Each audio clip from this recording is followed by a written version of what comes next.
So yeah, I'm Agustín. I am SPIRE maintainer, and I will be showing the updates that we have about the SPIRE.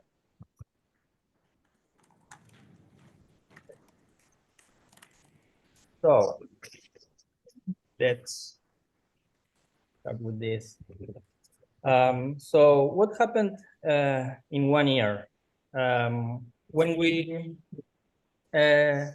look at what happened in 1 year, I think it's good to see some numbers and to try to quantify what happened in the project, looking at those numbers. So we made 25 releases, and considering that we had to make around 12 patch releases to address security issues, almost I think almost all of them to address security issues in Golang. I think that's pretty consistent with our policy of releasing a new version of SPIRE every 4 weeks, because that means that we have around 12 or 13 SPIRE releases in 1 year. So in terms of new features, we have added 48 new features. That's what you see in the added section in the changelog. We had 52 bug fixes and improvements, and all that was done across 278 merged PRs, done by 24 different contributors. So that's about the numbers. So let's talk about some of the new features added. We have expanded the support for the key managers that leverage key management services in cloud providers. We have now the Azure Key Vault plugin for the Azure Key Vault service, and the GCP KMS plugin for the Google Cloud Key Management Service. So that's about the new key managers. We have added a new plugin type. That's the bundle publisher plugin type. And the motivation for this is to have a replacement for the notifier interface. The notifier interface was introduced with the purpose of having an interface that could handle like arbitrary event-driven actions, and updating the bundle was one of those. But then we realized that other use cases didn't really materialize it through the years. So the interface didn't really fit well for something that was very specific, that is to just push bundles in a remote store. So that's kind of the history behind this, and what this new bundle publisher interface, like it's specifically designed for this, and it has like a single purpose, and it's that the implementers of the interface just publishes the trust bundle to a remote store. And the first plugin that was added is the AWS S3 plugin that puts the current trust bundle of the server in a designated Amazon S3 bucket and keep it updated. So that's about the new publisher. We had the request for a long time to be able to influence the attributes of the X509 certificates and the JOT tokens that are minted in SPIRE. And to address that, we have introduced the support for credential composer plugins that basically allows the customization of the SBITs and the CA attributes. And a new workflow attestor has been added, the systemd workflow attestor that generates selectors based on systemd unit properties of the workloads that are calling the workflow API. So that's a new workflow attestor.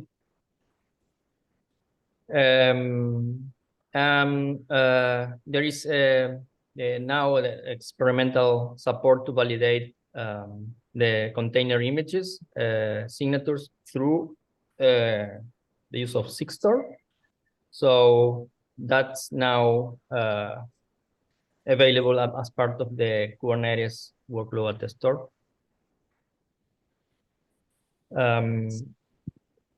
Okay, and in terms of Windows support, we have added native support in SPIRE to run it as a Windows service, which essentially means that both SPIRE server and the agent now understand the different service state transitions requests that from the service control manager. So both SPIRE server and the agent can be run as a Windows service, and the service can be started and stopped through the request from the service control manager.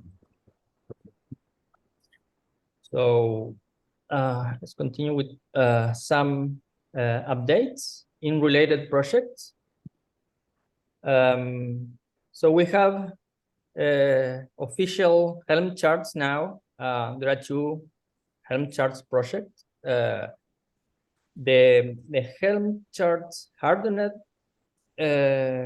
project or repository that's it's adhering to strict standards to ensure optimal quality and stability.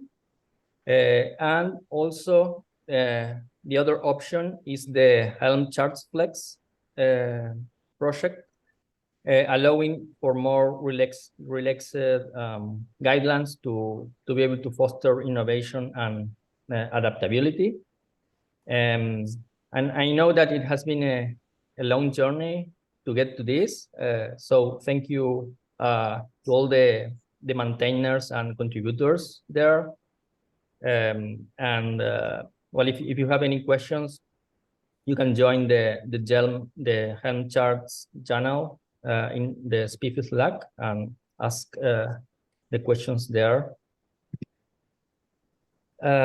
So I think that the major update in the SPIRE controller manager is that there has been the need to manage registration entries for workflows that are not running inside the cluster, and for that it was introduced the cluster static entry CRD for registering workloads that live outside the cluster, and that's available in the latest version of the controller manager.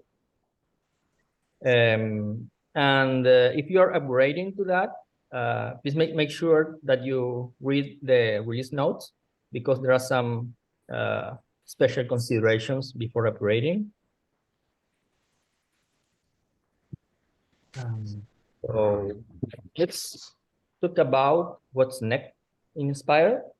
A lot of progress has been done in the work to be able to force rotation and revocation of the signing keys.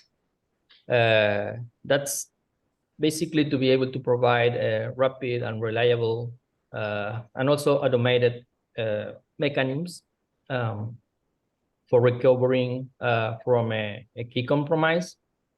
And Marcos has been working a lot on this and on a new local authority API that implements this functionality.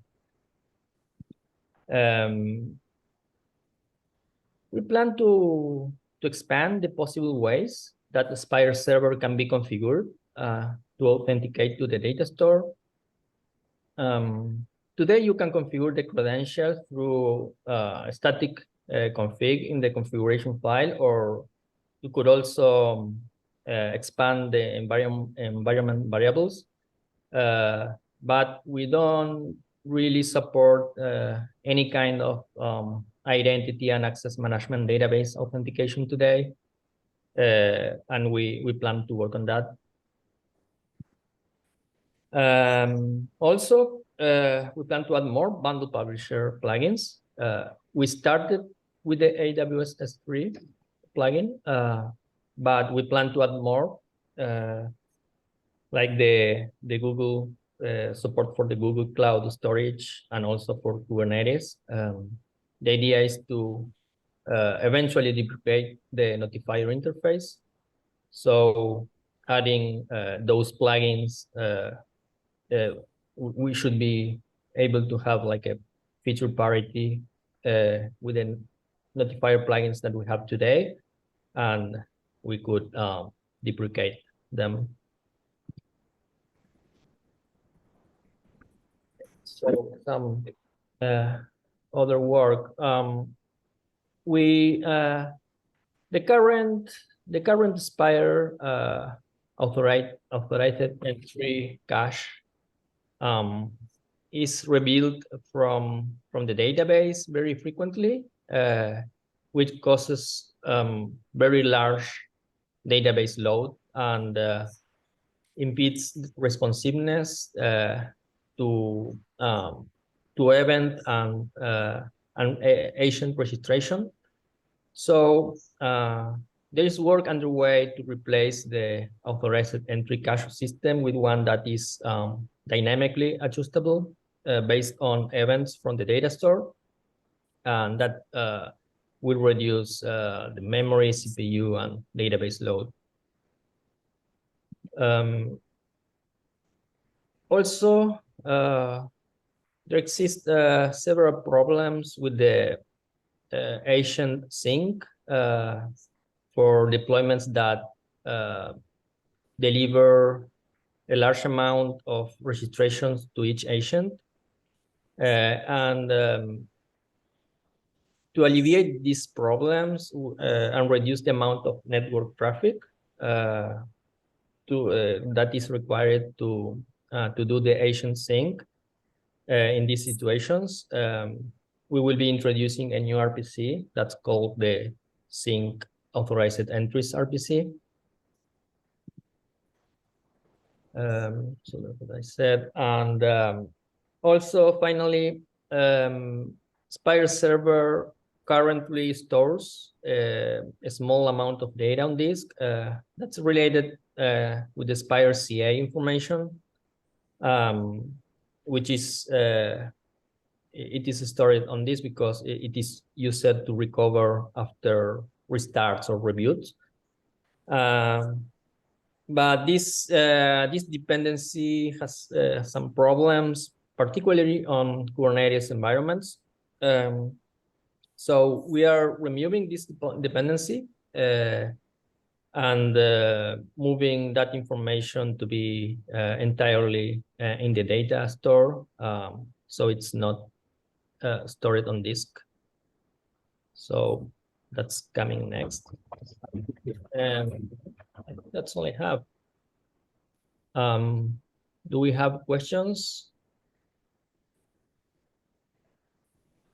Hi, Agustín. Just one. For the automated data store updates, dynamic updates, is there a limit on the, which sort of databases would be able to do that? Are we restricted even more heavily on like Postgres and MySQL then, or This is something that could work in other environments. It's not that it doesn't depend on the specific database. So it will be applicable to all the supported databases. Thanks, Agustín.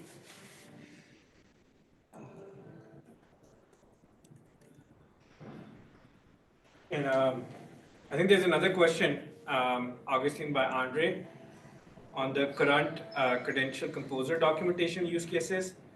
We have looked at it recently, but I did not find document, blogs, etc. Are there any use cases for the credential composer?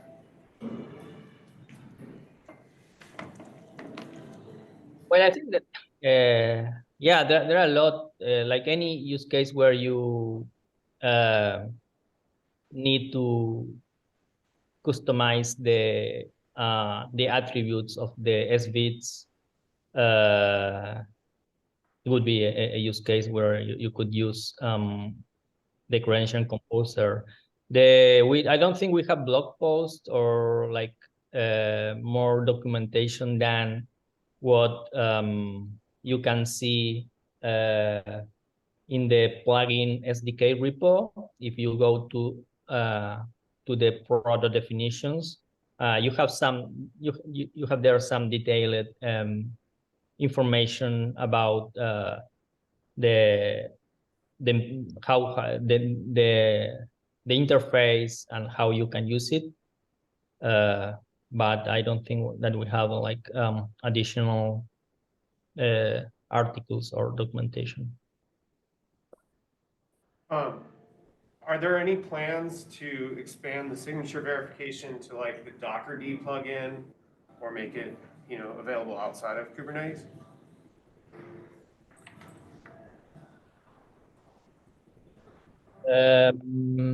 Yeah, I'm not sure of specific plans to that at this moment. Not sure if there is an issue created. If not, if you are interested in that, you may open an issue and we can look into it in the roadmap and see.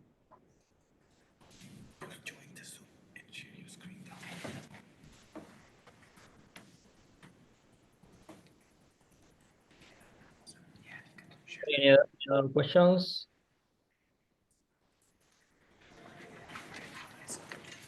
And I know, Harding, you want to answer a question? You can unmute and answer a question around a rotation and revocation of SVITs. Oh yeah, I was just going to answer it in the chat, but I'm happy to talk to it. This just refers to the flow that you undergo when you fill it or you have evidence that there maybe is a compromise of a root in your system. So this is a way to move through and quickly like get off of a current root that's in there, rotate away from it, get all your agents that are out in the system, get them to rotate away from SVITs that they have had signed with that root, and kind of like, quickly transition to a new root that isn't compromised.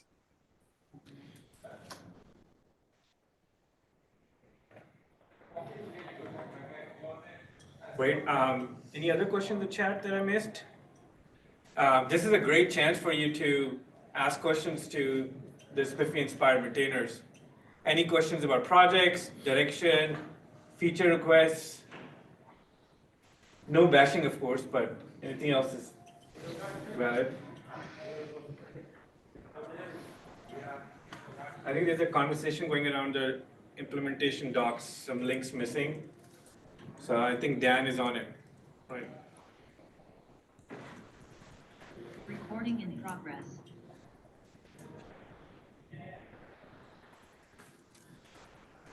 Any other questions? We've been playing around with the idea of our database being potentially either overcomplicated or a little difficult to maintain, of different varieties and different flavors over the past couple of years.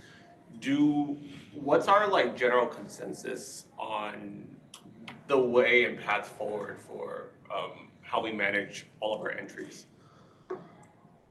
do we think we're gonna have a big shift? Do we know if we're trying to do a POC with like a NoSQL database? Like, what's the story there?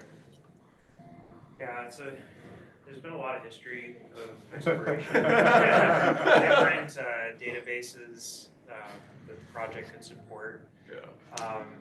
There's some challenges there that we've run into, a lot of which are just organizational. Somebody committing time to like pushing that effort forward. We have in the past looked into like supporting key value based interfaces with like etcd as an example, which supports like event based streaming, which would alleviate a lot of load that the database has to handle today.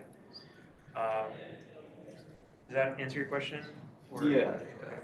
Yeah, so there's nothing really active going on at the moment. I think we've kind of fallen into a position where unless somebody raises their hand to take this on and work on it for the next year or two, however long that takes to make it happen, it's hard to see a path forward where we move away from anything that's just SQL based. I can add probably a little more color to that too. In the past, we've done multiple prototyping efforts, and some of those have been successful in terms of like relieving some of the complications on the code and kind of like simplifying the way that like what has to be added when we add new persistence needs to the project, et cetera. I think a lot of the times what we've come up with is, okay, great, we have this thing, but the migration story to get from the old system to the new system is really challenging. And so without like a clear path forward there, in some ways, I think this sort of large effort might need to wait until we have a sort of bigger shakeup in terms of like our data model and in terms of how workloads are registered and things like that. So anyway, it's a huge effort, but one that we keep revisiting, once or twice a year. So. Well, the dynamic entry updating should cover us for a while. From a performance perspective, yeah, I think that is going to reduce database load significantly on the system.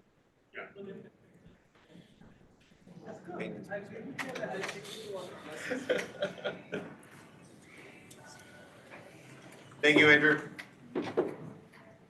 Great. Any other questions? Let me just check the chat.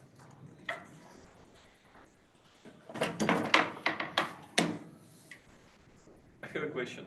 It's like AIM-based database authorization support. Like, do you plan to support some access to object storages? Like S3 or GCP or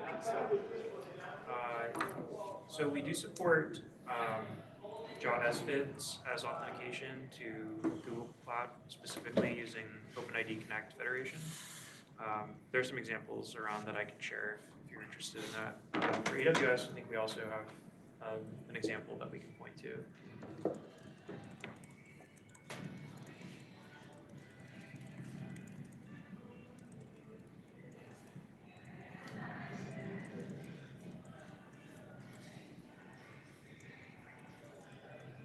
Cool. Any other questions? Any last comments? Evan, Agustín, Harding, Ryan, Marcos?